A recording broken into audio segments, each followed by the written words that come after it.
Bé, aleshores, amb el tema 3, comencem, ja hem passat el tema introductori, tema 1, en el tema 2, pegar una ullada a les fonts secundàries, com una cosa així, com un parèntesi en aquesta lògica d'exposició de les tècniques, i en el tema 3 ja ens situem amb el primer grup de tècniques. Sabeu que tenim el tema 3, 4 i 5, cadascun d'ells destinat a un dels grups de tècniques de les quals parlàvem amb les perspectives de la investigació.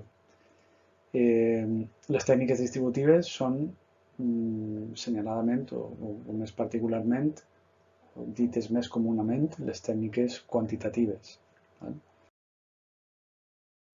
I són tècniques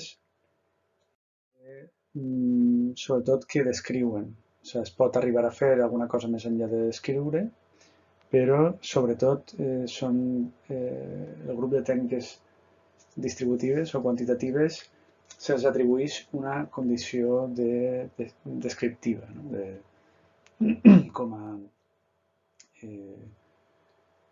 a, bueno, si atenem a la finalitat d'aquests instruments. Bé, com teniu ahí, ja sabeu que vaja, tots haureu vist alguna cosa com la que apareix en imatge. És una taula de freqüències, que es diu. Ahí teniu una pregunta feta en un estudi del Centro de Investigacions Sociològiques, el que hem practicat o hem vist en alguna dinàmica en el tema 2, dins de les fonts secundàries.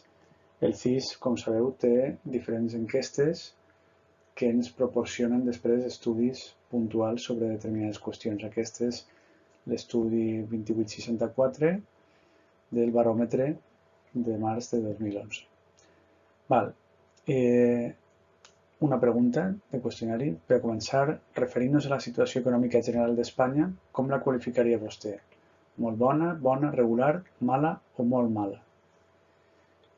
Val? I ahí està la distribució. Una volta fetes les enquestes, aplicada la tècnica, s'ha preguntat, com veieu en l'N són els absoluts, el número absoluts de gent que s'ha entrevistat. En el total veieu que tenim 2.461. Aquest és el nombre final, el número d'enquestats d'aquesta enquesta del baròmetre de març, 2.461 persones de tota Espanya. I la distribució la tenim en funció de les 5 categories que teníem, de molt mala a molt bona, i tenim també les dues categories de resposta, de no resposta, diguem, no? O sigui, no sap, el NS és no sap, i el NC és no contesta. Val, doncs ahir el que tenim és que, sobretot, la situació econòmica es valora, si estem en l'any 2011, segurament en el moment més dur de la crisi econòmica de 2008, o sigui, diguem, en el zènit, va haver una destrucció continuada d'ocupació, en general de l'economia i tal, i en el 2011 estàvem tocant el sol, no? És a dir, el sol, no el sol de l'astre, sinó el suelo, no? Estàvem en la pitjor de les situacions possibles i aleshores tenim ahí que, sumats el roïna i molt roïna, mala, molt mala, pràcticament teníem el 80% de les respostes. Val? Aquesta és la distribució. En regular tenim 18,4 i la situació molt bona, bona, això podria dir molt poqueta gent, i vaja, a nivell personal ho podria dir alguna gent, no? Però que igual d'ahí deriven algunes de les respostes que hi ha ahí, no? Aquest 1,7% que sumen el 0,2 i el 1,5 de molt bona i bona. Però en realitat, si la pregunta està referida a la situació, per a començar, referint-nos a la situació econòmica general d'Espanya, com la qualificaríem? Aleshores, qualsevol persona amb dos dits de front en aquest moment sabia que que la situació era prou complicada, no? Bueno, el cas és que tenim ahir una resposta molt clara, la situació no és bona i aquesta és la conclusió descriptiva que podríem fer. La majoria de la població espanyola, una ampla majoria de la població espanyola, considera que la situació és roïna o molt roïna. Nosaltres, a partir d'això, podríem plantejar, recordeu-vos en el tema 1, allò de les hipòtesis, podrien plantejar-se els joves valoren millor la situació econòmica d'Espanya que els adults. Podríem fer una hipòtesi d'aquest estil. I aleshores hauríem d'obtenir dades per a poder comprovar aquesta hipòtesi. Les primeres dades que tenim no ens permeten comprovar aquesta hipòtesi, perquè són dades univariables. Només tenim la resposta a la pregunta. És una distribució amb les seues 5 categories, però només tenim una variable. Necessitaríem aquesta variable de la situació econòmica i una altra variable amb la que creuarien les dades, que seria, lògicament, edat. Tindríem ahí una variable que podríem veure cada edat com valora la situació econòmica. I això és el que tenim baix. Tenim per diferents intervals d'edat, en general d'uns 10 anys, però el primer, com és a partir dels majors d'edat, comença amb 18 i són 6 corts d'edat, no? Però després són aproximadament 10. I així fins a 65 i després tenim una categoria de 65 i més, dels jubilats. Veieu que, altra volta, el que tenim és que gairebé la majoria de la gent diu roïna o molt roïna, mala o molt mala, no?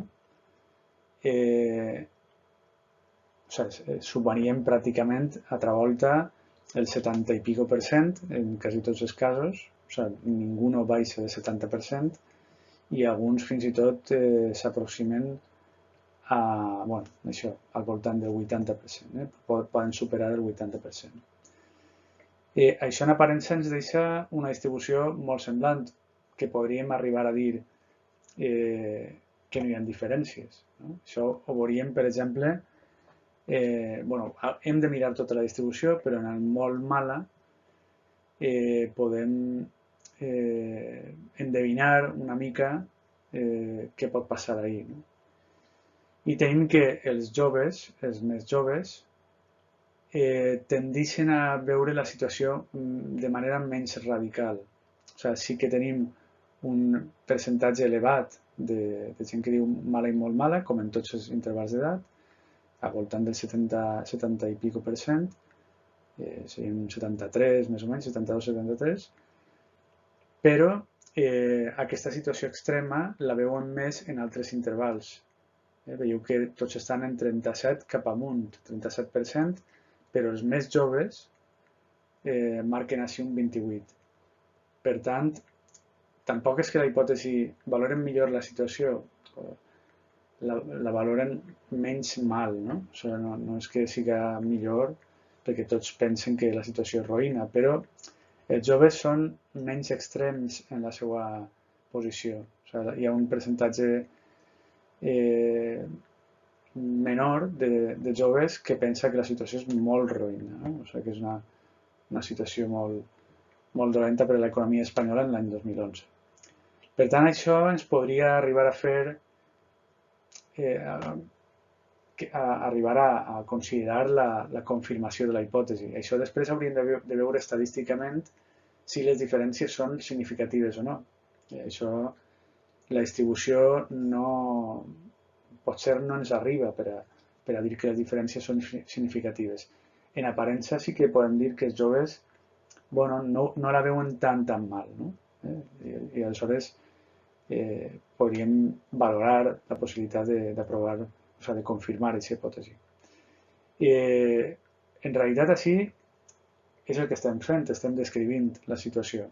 Estem descrivint com són les dades i com es desenvolupen en funció d'algunes variables que després anomenarem, al llarg d'aquest tema, de classificació. Les variables com edat, sexe, nivell d'estudis, tot això Aquestes variables sociodemogràfiques són variables de classificació que els resultats d'aquestes variables no ens aporten gran cosa, però sí que ens permeten llegir els resultats en funció de determinades categories de tipus sociodemogràfic. No?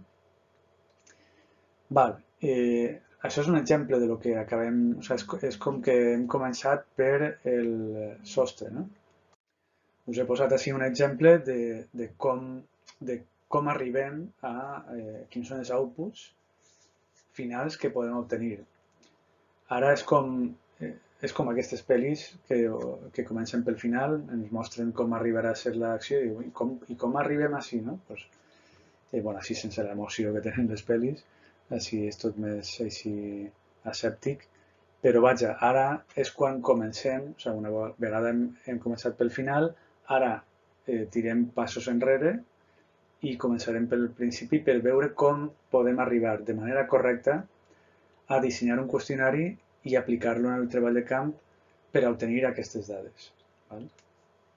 Aquest serà l'objectiu de les tècniques distributives. També n'hi ha unes altres, nosaltres, vull dir, ens centrarem molt monogràficament en l'enquesta perquè és la tècnica principal i perquè com no tenim molt de temps, val més que ens ensenyem a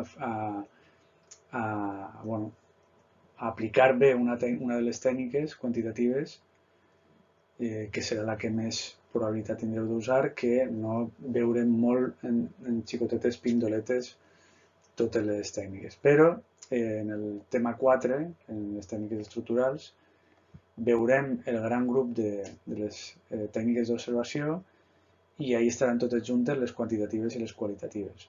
Per tant, ahí l'observació sistemàtica, que és quantitativa també, serà part de les tècniques distributives, tot i que la veurem en el tema 4 per no trencar amb el grup de les tècniques d'observació. Bé, comencem aleshores per tots els passos a fer en la investigació quantitativa.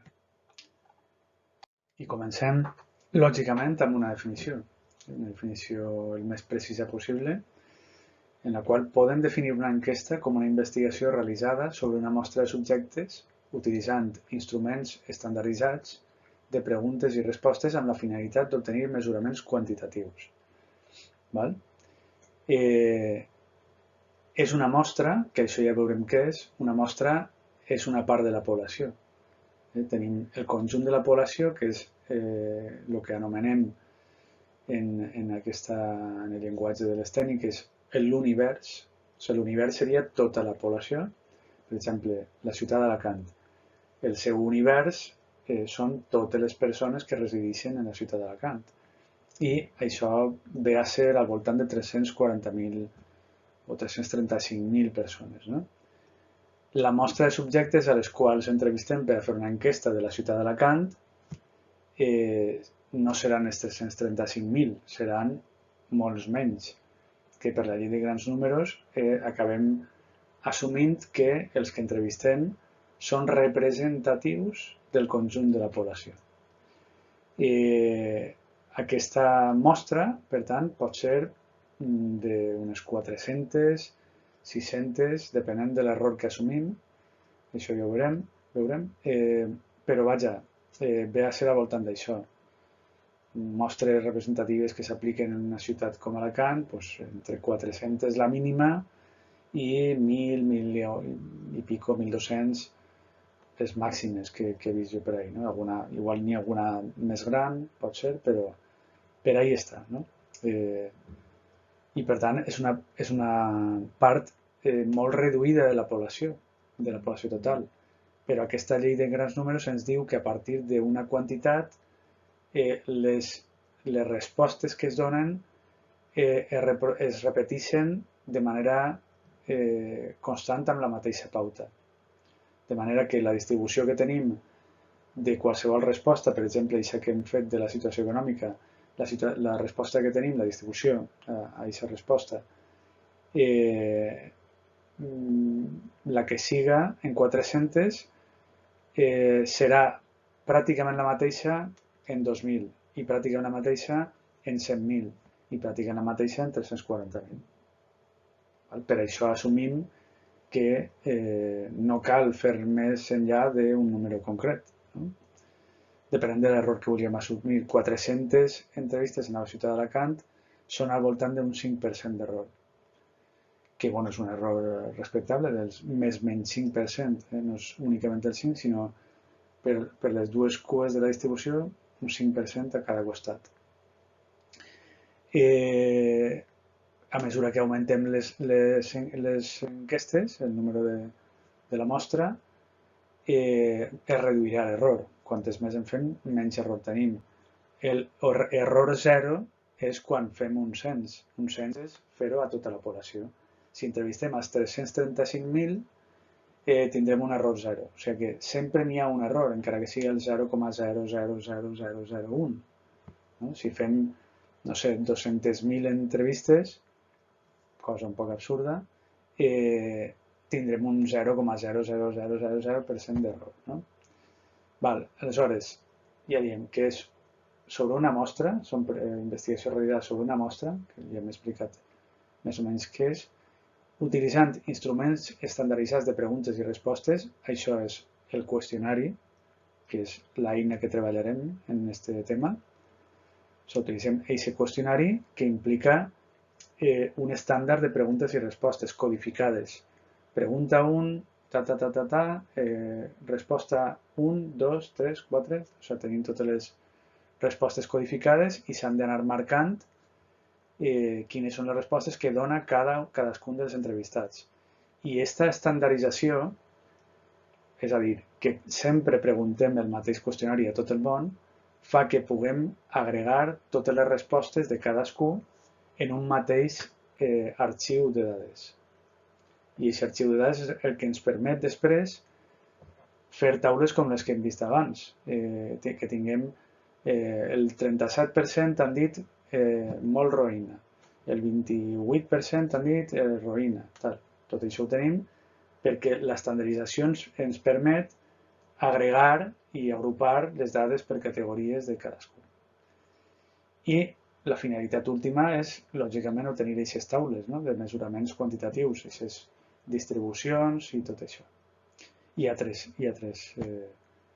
mesures quantitatives que no anem a veure perquè no anem a... Això ho veureu en anàlisi de dades més endavant en la carrera. Bé, així tindríem de manera sintètica quins són els avantatges i els inconvenients de l'enquesta, que venen a ser molts d'ells semblants als del conjunt de les tècniques quantitatives.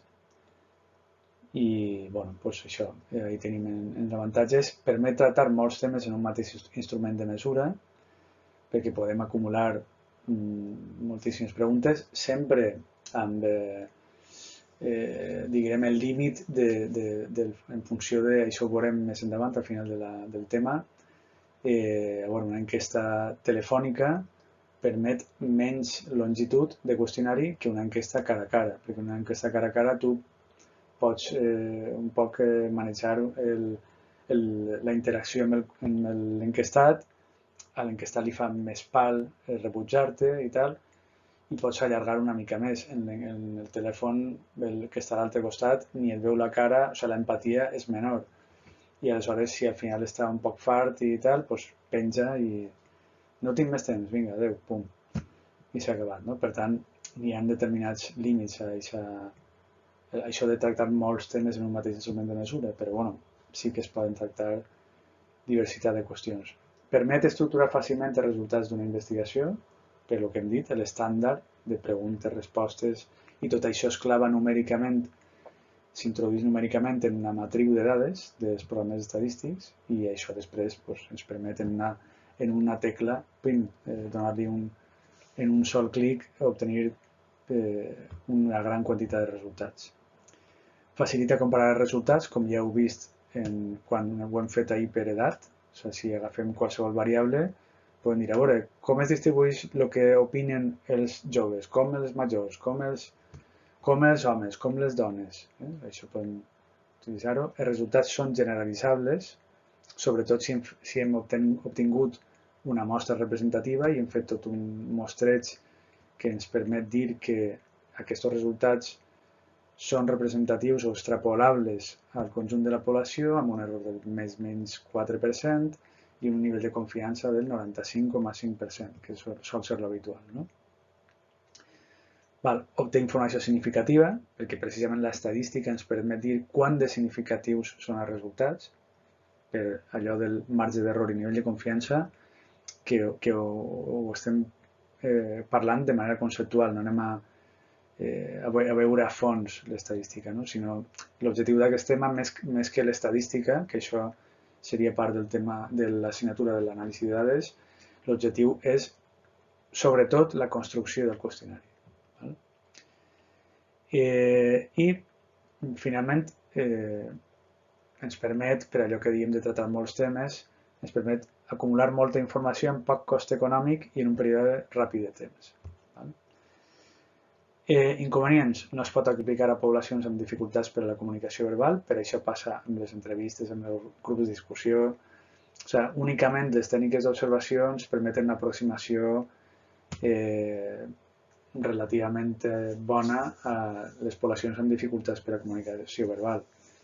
Per tant, sí, no és una cosa només privativa de l'enquesta. Després, no obté més informació que la que produeix. La informació restringida serà proporcionada per l'enquestat.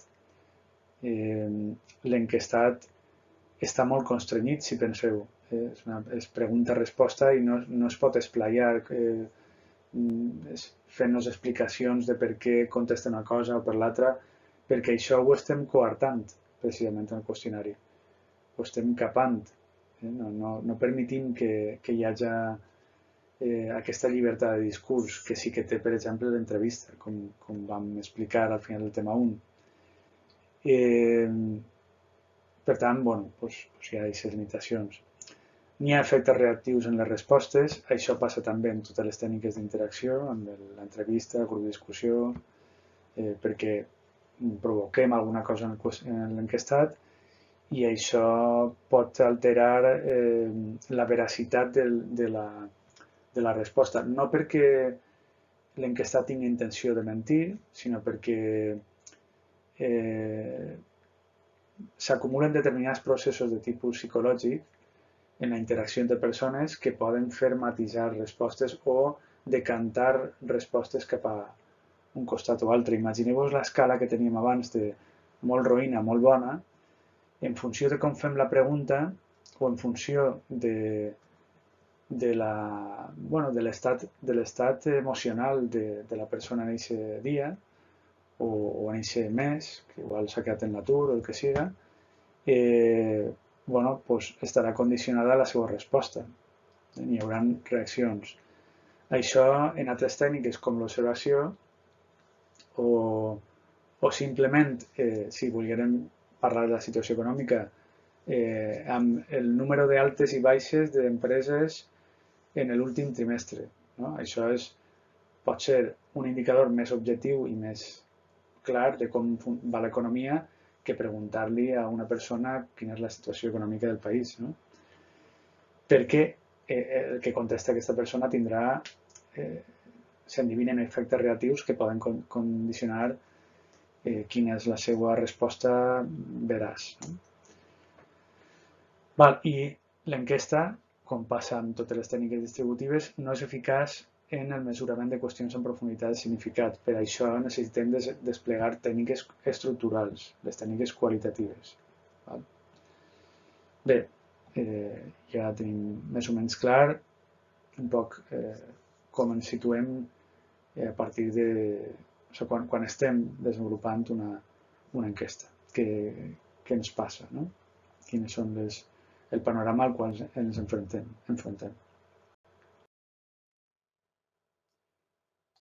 Quant a les fases, recordeu que vam veure en la segona part del tema 1, vam veure les fases de la investigació social de manera general. Això també ho podem concretar perquè cada tipus d'investigació o cada tècnica concreta tindria les seues particularitats. Aquestes fases que així despleguem estan basades en l'altre, no? O sigui, en l'altre, en el genèric. Però així detallem una miqueta més determinades qüestions relatives a l'enquesta, que és la tècnica que desenvolupem de manera extensa en aquest tema. No? Tindríem, com passa en totes les investigacions, que desgranar uns objectius i unes hipòtesis, es formen els conceptes que anem a utilitzar en la investigació i les relacions entre ells. No? És coses que ja heu fet en les pràctiques del tema 1. Després vindria amb això l'operacionalització, que és la primera pràctica que veurem amb el tema 3. Així el que tenim que fer és dimensionar els conceptes teòrics que hem utilitzat. Hem d'identificar els conceptes teòrics utilitzats en els objectius i les hipòtesis i això passar-ho a indicadors o variables mesurables. O sigui, perquè a priori, quan plantegem els objectius, els tenim de manera abstracta, no? Els conceptes. I hem de baixar al detall, o sigui, baixar-los de l'abstracció, de la muntanya de l'abstracció a el pla o la llanura de la concreció mesurable. No? Hem de fer tot allò que estem plantejant en els objectius, hem de fer-ho mesurables en una enquesta.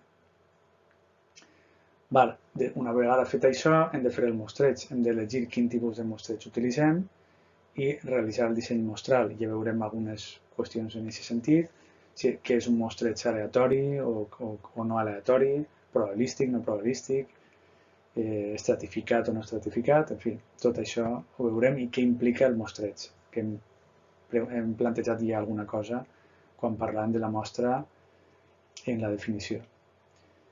Després hem d'elegir el tipus de qüestionari i el mode d'aplicació. O sigui, el tipus de qüestionari implica moltes operacions diverses perquè n'hi ha molts tipus de preguntes i cal donar les millors solucions en cada circumstància. I després hem de saber, abans d'això hem de saber el mode d'aplicació, perquè en funció del mode d'aplicació també desenvoluparem un qüestionari més extens o no, amb unes preguntes o altres. No? Si fem un mode d'aplicació telefònic, farem un tipus de qüestionari. Si fem un mode d'aplicació autoaplicat per internet, farem un altre. Si fem un mode d'aplicació cara a cara, complicat en temps de pandèmia, però quan no hem estat en pandèmia més fàcil. Doncs això implicarà un altre tipus de qüestionari. Quan ja tenim això clar, dissenyem el qüestionari, les preguntes, intentem donar-li un ordre, fer una presentació lògica, la redacció com ha de ser, que ja veurem tots els requeriments que té un qüestionari, que no és una cosa...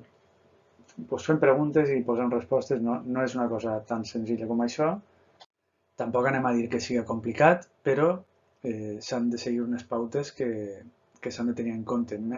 La part pot ser més complicada és que són moltes qüestions a tenir en compte. No és dos o tres coses, sinó que són moltes. I això ho hem de tenir present en tot moment, en cadascuna de les preguntes que fem i les respostes que estructurem. Una volta tenim el qüestionari, la lògica ens diria que hem de provar com funciona, perquè no totes les preguntes poden funcionar igual, de vegades podem cometre errors de redacció que facin difícilment comprensible el que estem preguntant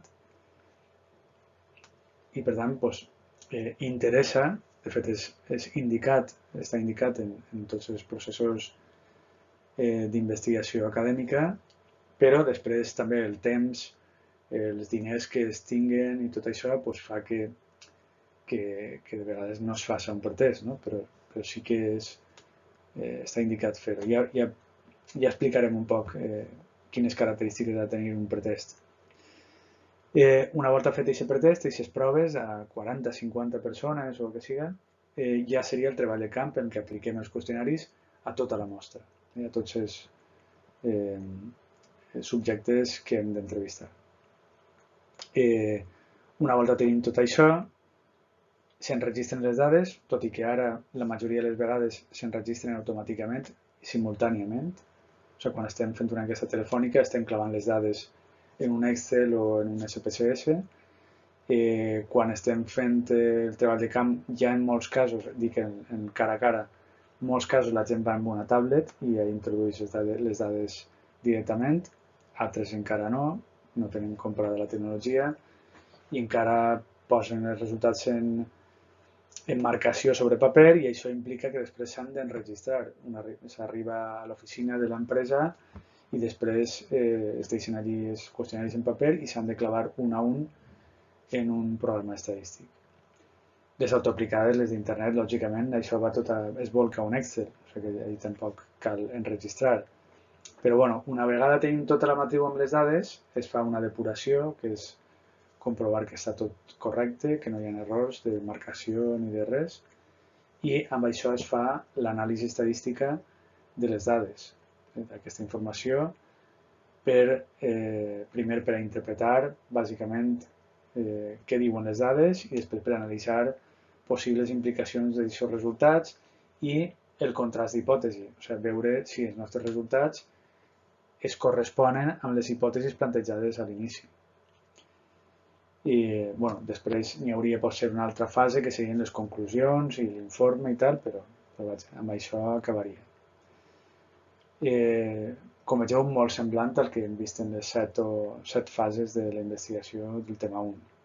Així amb unes qüestions concretes sobre l'enquesta, però bàsicament és el mateix. Bé, quant a l'operacionalització, això diria, bueno, doncs avance ja directament, us posem tot a la vista.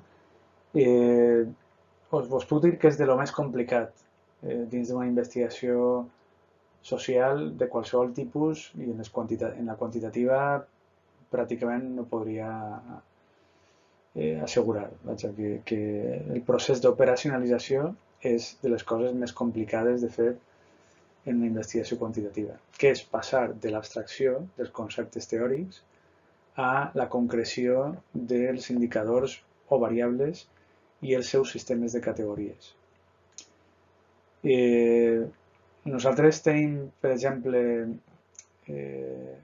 ara veurem exemples després, que tenim 2 diapos, de 2 maneres de dimensionar o operacionalitzar un mateix concepte, perquè ja dic que això, en aquest pas, s'ha de fer de manera precisa i de manera que puguem mesurar després adequadament, però tampoc són matemàtiques per complet, perquè la part de dimensionament inicial, la part del primer, de passar de lo teòric a una primera concreció, es pot fer de diferents maneres. No té per què ser sempre la mateixa. Partim d'un concepte, ara plantejarem algunes qüestions possibles, que són idees abstractes, teòriques, amb caràcter moltes vegades multidimensional. Això vol dir que es poden plantejar de diferents maneres. O sigui, que podem investigar sobre elles per diferents vies. Això serien les dimensions que explicarem després. Per exemple, algun concepte o alguna idea abstracta podria ser el poder, la pobresa, el consum, qualsevol altra qüestió tan genèrica com la ideologia o tan concreta com l'avortament, per exemple. Això són idees no directament observables. Aparentment no sabem què hem de mesurar ahir. O sigui, jo dic consum, vale, consum de què? En quina concreció? Temporal, freqüència, no se sap d'entrada què. És com quan fèiem allò de la formulació concreta del tema, en la primera pràctica que vam fer, i teniu primer una idea general. Això és una cosa que després s'ha de concretar. Això s'anomenen variables latents. Latents vol dir que estan pendents o sigui, estan com en un mig amagades, estan ocultes, en certa mesura, a l'espera de que puguen emergir, no? de que puguen ser concretades i usades en un treball de camp. Això vindria de quan hem fet el nostre marc teòric, l'estat de la qüestió, tal, i hem plantejat una part inicial teòrica que és el que ens dona els conceptes teòrics. Lògicament, hauríem d'haver-los treballat bé. No és que de sobte arribem i parlem de consum. Bueno, doncs, el que tots sabem d'això, no és el que tots sabem. Hem de treballar-los teòricament. Hem de veure què han dit altres autors, com ho han explicat i tot això, i ens valem d'això per a plantejar de manera teòrica el nostre concepte. Una bona definició teòrica ens permetrà de manera més fàcil després baixar al detall de lo mesurable. El concepte, com dèiem, pot tenir una disjuntiva, o sigui, una fragmentació o desagregació en diferents dimensions. Això són, bàsicament, facetes, aspectes d'un concepte que volem investigar. Dimensions del concepte de violència de gènere, per posar un exemple. Doncs els tipus de violència, per exemple, física o psíquica, l'agent de la violència, si és violència masclista, doncs serà la parella, o en alt percentatge de casos seria la parella. Pot ser també l'agent de la violència el propi estat, la violència estructural que comet l'estat, o sigui, podrien ser diverses qüestions. Àmbit social en el qual té lloc la violència, conseqüències de la violència, o sigui, podem avaluar diferents aspectes, o sigui, podem considerar diferents aspectes que desgranarien el concepte de violència de gènere si el volem estudiar en tota la seva extensió. Si estem parlant d'una escomesa molt general, no? Entonces hem de tocar tots els aspectes. Si diguérem ja d'entrada que el nostre concepte o el nostre tema és violència de gènere en la llar o violència de gènere en la parella, ja tindríem una concreció major que reduiria el nombre de dimensions. Ja, això depèn també de la concreció del concepte inicial. Bé, cada dimensió intentarem, l'objectiu és treure quantes més variables o indicadors possibles que ja mesuren cadascuna de les dimensions del concepte. O sigui, ja tenim qüestions que van directament a la mesura, a la quantificació de l'aspecte que estem investigant. Seran característiques observables d'una cosa que són susceptibles d'adoptar diferents valors o de ser expressades en diferents categories. Podem, una variable pot adoptar valors, per exemple, quants cigarrets en consum de tabac, quants cigarrets al dia, seria la pregunta, fuma vostè. La variable és número de cigarrets fumats en un dia o freqüència amb la que fuma diàriament. Això, la possible resposta és un valor. Doncs 7, 8, 25. És un valor numèric. Però també podríem plantejar-ho com a sistema de categories. Vostè diria, per exemple, una pregunta subjectiva, no? O sigui, nosaltres sempre ens interessaria saber la dada objectiva de quants cigarrets fuma, no? Però podríem fer una pregunta per a veure si aquesta persona, a la qual hem preguntat el nombre de cigarrets, considera que això que fuma és molt o poc, no? N'hi ha gent que pot pensar que 5 cigarrets en són pocs, però altres que ja en són molts, no? I això perjudica prou a la salut. Aleshores, podríem fer una altra pregunta que fora considera vostè que fuma en quina mesura considera vostè que el que fuma és molt, poc, regular? O sigui, podem fer una categorització d'aquest estil. Una cosa així, una variable com valoració subjectiva del consum de tabac. Podria ser la variable i la pregunta després és considera vostè que fuma molt, poc, o sigui, poc, regular, bastant, molt. Per exemple, una categorització de 4, no? Això és una categorització, com veurem després, ordinal i és un sistema de categories. Hem reduït, o sigui, no hem utilitzat els valors, la quantificació d'abans, sinó un sistema de categories en què convencionalment diem que 1 és poc. Bueno, sí, 1 és poc. 2, regular. 3, bastant. 4, molt. Val? També estem quantificant en últim extrem, perquè tot ha de ser després quantificat en l'enquesta. O sigui, la matriu de dades tot ha de passar com a... I així fem en un ordre 1, 2, 3, 4, també quantificat, però cadascun dels valors representa una categoria. Una categoria, diguem,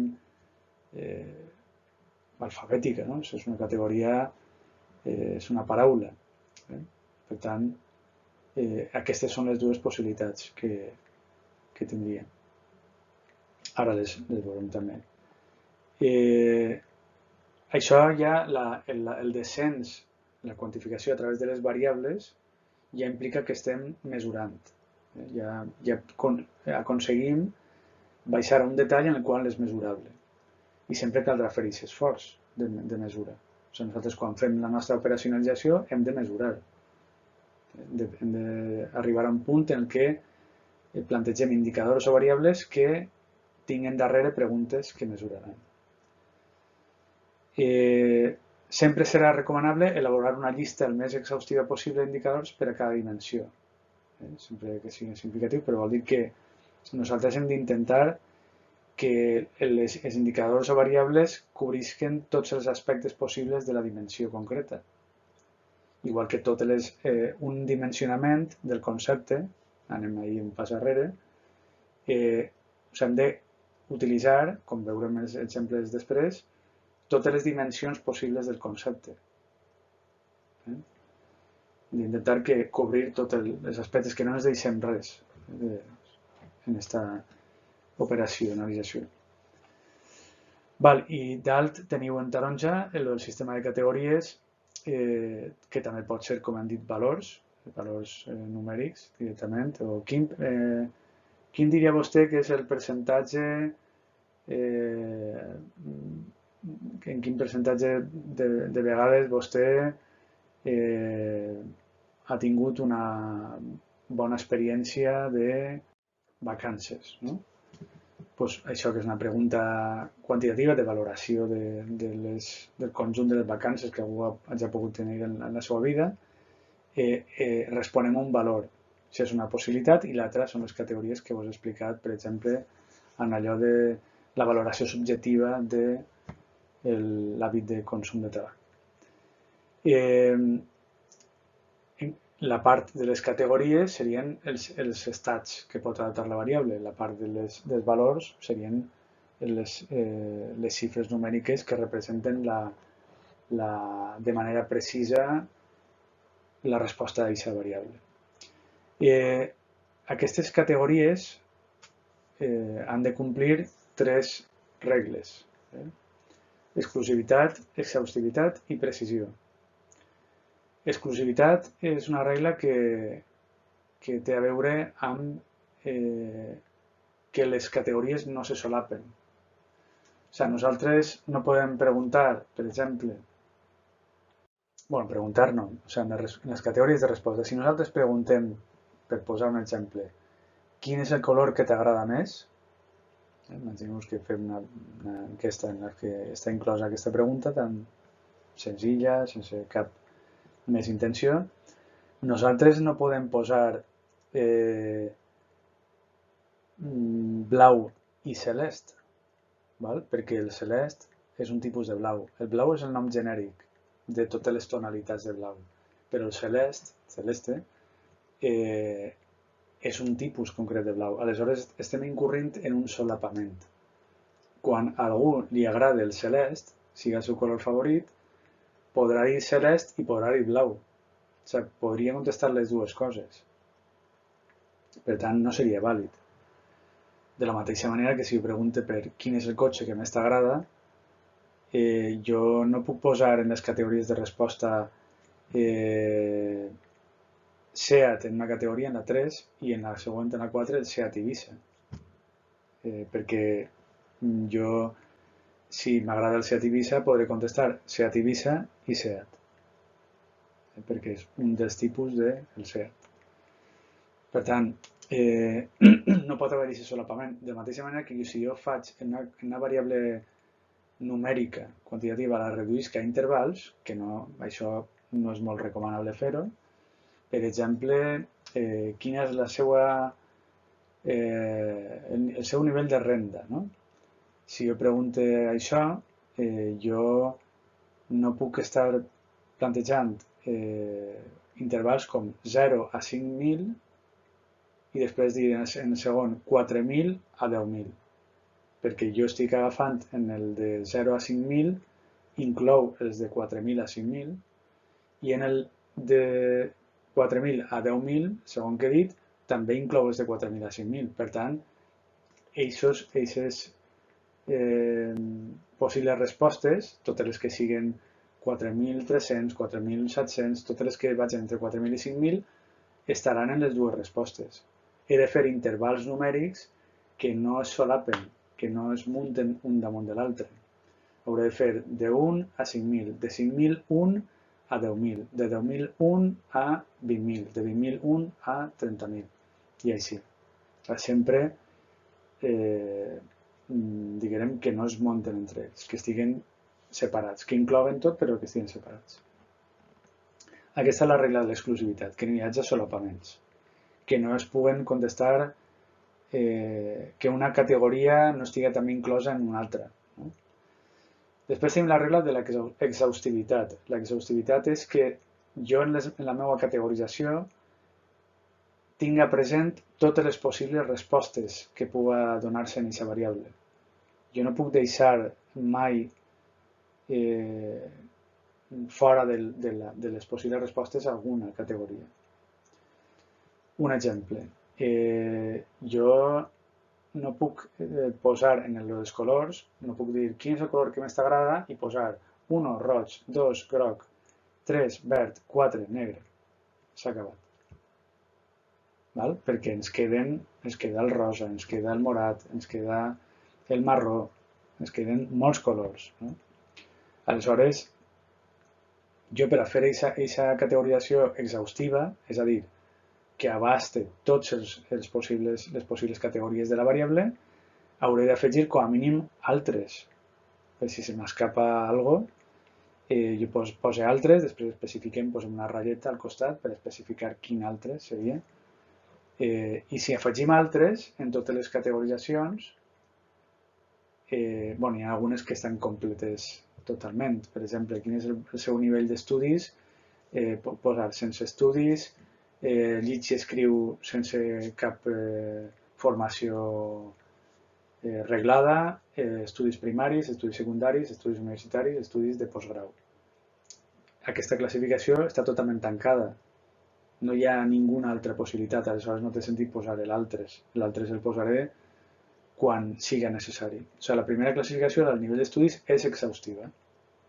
No hi ha res que es pugui eixir d'ahí en quant a formació reglada. Però si jo tinc moltes possibles respostes, jo no puc posar-les totes en el qüestionari, no en cap. Lo normal és posar en un qüestionari quan hi ha moltes respostes, com ara en els dos exemples que vos estic posant, la marca de cotxe el cotxe que més t'agrada i el color que més t'agrada, lo normal és posar al final un altres, o sigui, posar els més freqüents i al final posar altres, per si algú diu, pues no sé, en els cotxes algú diu, què sé jo, Lamborghini, no? Que no té molta, que no sé si és molt conegut o poc, però bueno, no és habitual. Pues Eixa és la possibilitat. Posarà l'altres i així tanquem totes les possibles respostes. Igual que en els colors, posarem els bàsics i després altres. Així fem que siga exhaustiu, o sigui, exhaustiva la categorització. Una resposta oberta quantitativa, per exemple, quina és la teva edat, sempre és exhaustiu, perquè jo puc dir qualsevol edat. Puc dir des de 0 fins a 100 i pico. O sigui que, per tant, una oberta sempre ho serà. Les categòriques d'estes de com us diré, quin és el seu nivell de renda, si no la fem quantitativa, lo normal en una quantitativa així, de quin és el seu nivell de renda, és deixar-la oberta i que ens diguin la xifra exacta. Però si la fem en intervals, de 0 a 5.000, 5.001 a 10.000, tot això, al final haurem de posar una categoria que siga 40.000 i més. No? O sigui, faríem tota la seqüència, 0 a 5.000, 1 a 5.000, 5.001 a 10.000, 10.001 a 20.000, 20.001 a 30.000 i després diríem 30.000, o sigui, i més de 30.000. No? O sigui, l'última categoria seria més de 30.000. Ahir agafa tots els valors de la variable, perquè si ens diuen una burrada, imagineu que tenim a Mancio Ortega o a Bill Gates per ahir, i ens diuen, no sé, 4.000 milions, no sé què, també estaria inclòs. O sigui, els casos extrems estarien també inclosos. I per tant, estic sent també exhaustiu. Vale, i l'última regla és la precisió. Imagineu-vos que jo he aconseguit fer una categorització en lo dels colors. Hem dit tenim el roig, el blau, el groc i el verd, els del parxís. No? No és solament ningú d'ells. El roig no està inclòs en el groc, el verd no està inclòs en el roig, o sigui, no hi ha, aparentment, no hi ha, tot i que després en els percentatges, com és un continu, el Pantone de colors, el verd i el blau estan a prop, el roig i el groc també estan a prop, no? Són colors càlids enfront dels freds, com el verd i el blau, no? Aparentment no hi ha confusió, verd, blau, roig, groc. Jo, per a ser exhaustiu, després pose altres. Ja tinc els 4 i l'altres. Soc exclusiu, o sigui, he complit en el requisit de l'exclusivitat i també en el de l'exhaustivitat, però no estic sent precís. Jo, amb tota la varietat de colors que n'hi ha, deixar només 4 i després posar altres ens fa perdre molta informació, perquè després tindré que veure l'altres i arreplegar totes les possibles respostes obertes, recodificar-les, això és molta feina i molt poc racional. No? Intentar no posar 35 categories amb totes les varietats possibles, el gris perla, el blau morango, no sé, tot això no té tampoc sentit fer tanta precisió que ens du a tenir un llistat enorme que lleva espai en el qüestionari, però sí que podem fer almenys passar d'aixòs 4 i arribar a, no sé, 8, 9, fer una categoriació de 8, 9 i ja el 10 que siga l'altres, no? Aleshores, ahir posaríem el parxís, verd, blau, roig, groc, també posaríem el taronja, posaríem el marró, posaríem el rosa, posaríem el morat o violeta, posaríem, no sé, el blanc i el negre, i ja després posaríem altres. No? Això ja per fi és una categorització que complís amb l'exclusivitat, l'exhaustivitat i la precisió. Han sigut el més suficientment precisos per a tenir una categoria vàlida, una categorització vàlida. Bé, això quant a la teoria d'aquesta operacionalització. Exemples. Tenim una mateixa qüestió, que és l'elecció d'estudis universitaris, la podríem fer d'aquesta manera, que aquesta manera el que planteja és un dimensionat de 5 dimensions que es basa en la naturalesa psicosocial dels indicadors. O sigui, una actitud es composa de percepció, valoració i predisposició, que són els 3 primers. Ja després tenim les motivacions i després tenim les conductes.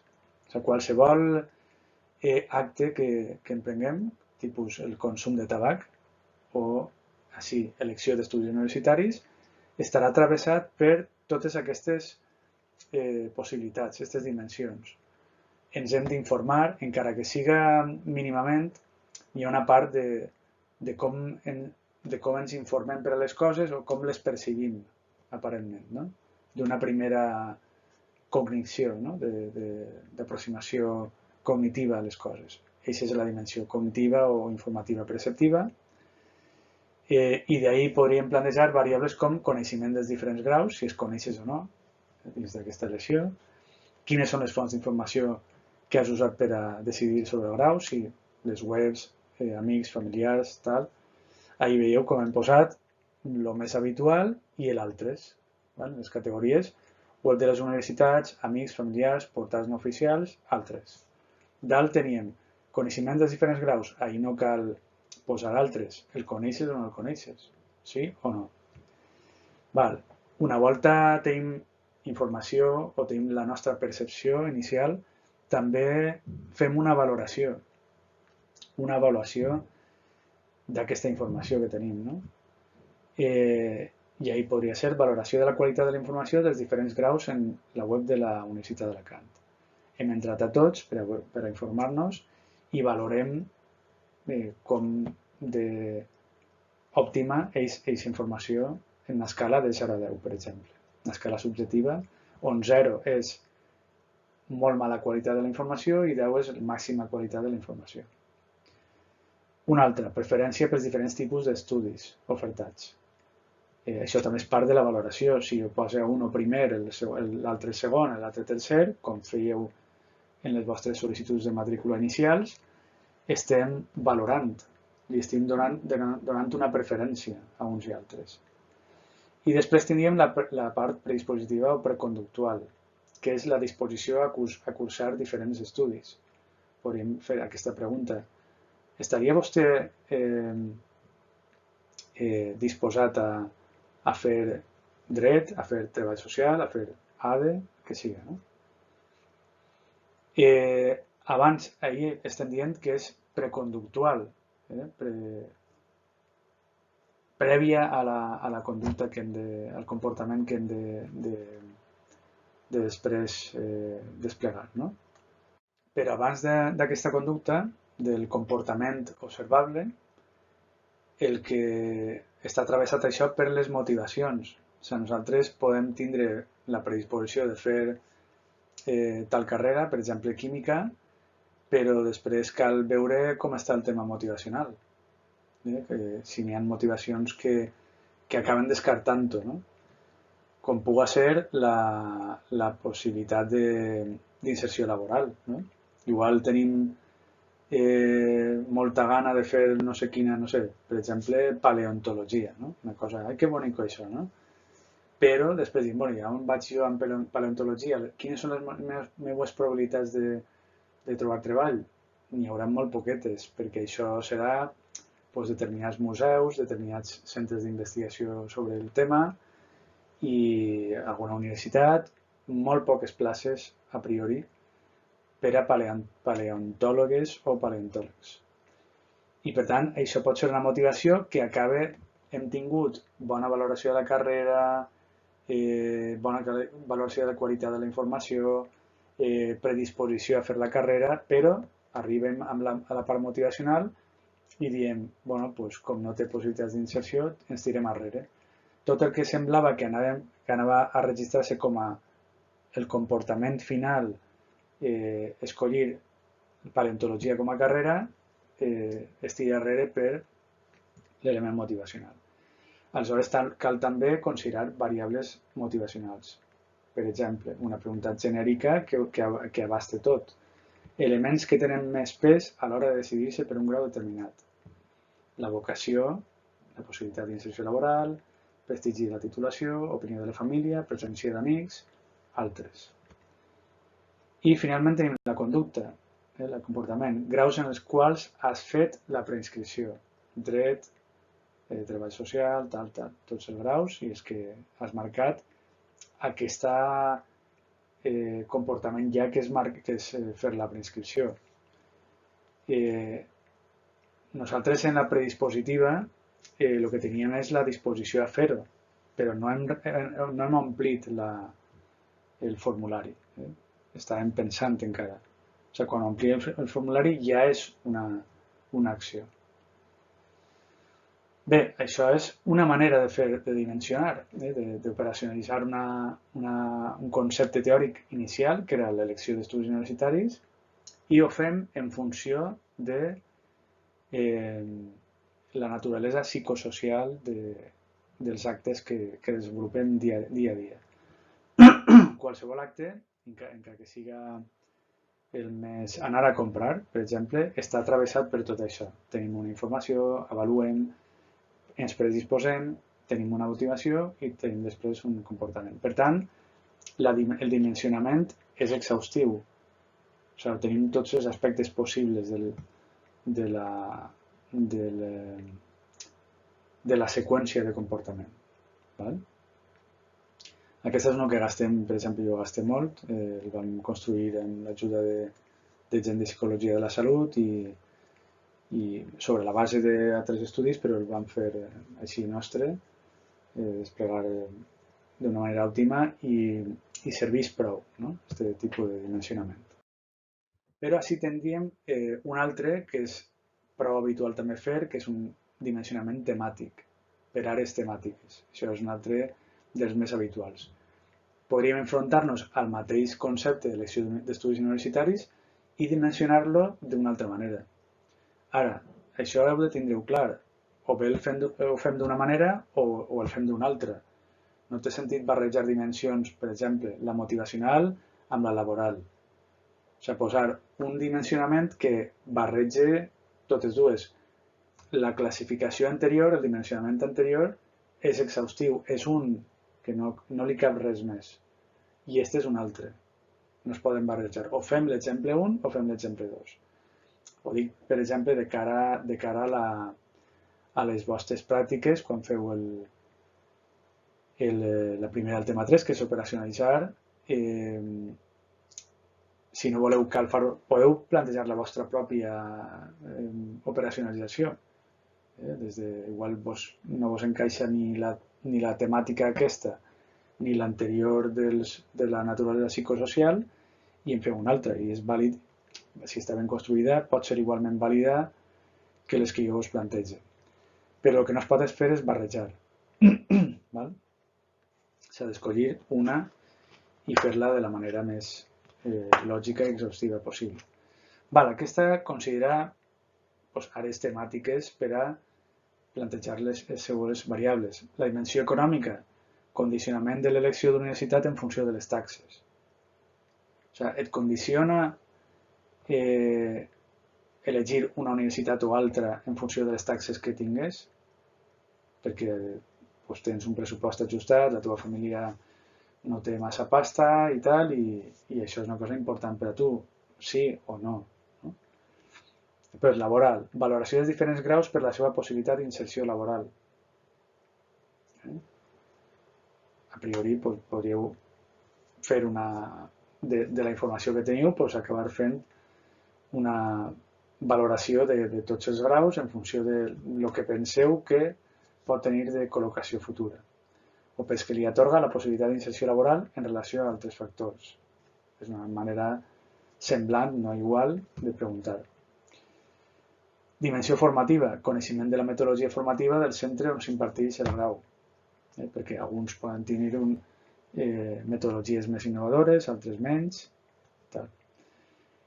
Dimensió infraestructural, pes que li atorga les dotacions infraestructurals del centre en relació a altres factors, perquè hi ha universitats amb millors instal·lacions que altres. Bueno, això, en el cas de les universitats espanyoles no n'hi ha massa diferències, però, per exemple, en el cas dels Estats Units hi ha diferències abismals. No? Hi ha universitats d'altíssima qualitat amb matrícules no sé, de $100.000, no? Que tenen, lògicament, moltes dotacions i altres que en tenen de més discretes. No? Val. I, finalment, la dimensió relacional, possibilitat de comptar amb amics o familiars en una titulació determinada abans del començament del curs. És la motivació